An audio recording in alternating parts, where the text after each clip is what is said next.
ही ग़लतियूं ऑफिस जे कंप्यूटर ते कॾहिं बि न करियो। ॿी सूरत में उन जो अव्हां खे नुक़सान थींदो। ऑफिस जो कंप्यूटर सिर्फ़ हिक शइ लाइ हूंदो आहे ऐं उहो आहे कम ऐं सिर्फ़ कम। उन कंप्यूटर ते ॿियो कुझु बि न कयो, न त तव्हांजी मुलाज़मत खे ख़तरे में विझी सघे थो। उहा हिक वॾी ग़लती आहे जंहिंखे असां नथा सम्झूं ऐं असां सम्झूं था त कंप्यूटर असांजी पर्सनल कंप्यूटर वांगुरु आहे। ऑफिस जे कंप्यूटर ते पंहिंजो पर्सनल को बि कमु न कयो, ॿी सूरत में तव्हां वॾी मुसीबत में पइजी सघो था। यादि रखो त कॾहिं बि ज़ाती फाइलनि खे ऑफिस जे कंप्यूटर में सेव न करियो।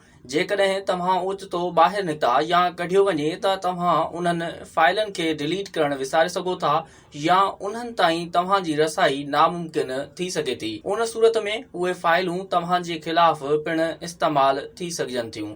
ज़ाती गूगल सर्च तव्हांजी नेविगेशन जी तारीख़ ताईं रसाई तमामु आसान आहे ऐं उहो ॼाणणु आसान आहे त तव्हां छा ॻोल्हींदा आहियो। तंहिं करे तव्हांजी ऑफिस जे कंप्यूटर खे कॾहिं बि उन्हनि शयुनि खे ॻोल्हण न ॾियो जेकी तव्हांजी ऑफिस जी कारोबार सां लाॻापियल न हुजनि। ॿी सूरत में तव्हां शर्मसार या ब्लैकमेल बि थी सघो था।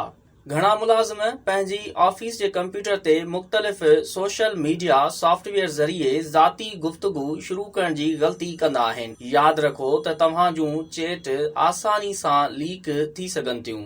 तंहिं करे तव्हांजो ज़ाती सोशल मीडिया अकाउंट कॾहिं बि ऑफिस जे कंप्यूटर ते इस्तेमाल न करियो। तव्हांजी ऑफिस जे कंप्यूटर ते पंहिंजो ज़ाती ईमेल अकाउंट खोलण खां बि पासो करियो। कॾहिं कॾहिं कंपनी जे लैपटॉप वग़ैरह में सॉफ्टवेयर लॻल हूंदो आहे। सरगर्मी ते नज़र रखो जेतोणीकि तव्हांजे तरफ़ां हिक नंढड़ी ग़लती तव्हांखे नुक़सान पहुचाए सघे थी। जेकॾहिं तव्हां ऑफिस छॾे रहिया आहियो या पंहिंजी सीट खे आर्ज़ी तौर ते छॾे रहिया आहियो त तव्हां ऑफिस जे कंप्यूटर खे लॉक करियो। उन खे खोलण जो मतिलबु आहे त तव्हां ॿियनि खे इजाज़त ॾेई रहिया आहियो त तव्हांजी ज़ाती ॼाण ताईं को बि रसाई हासिल करे सघे।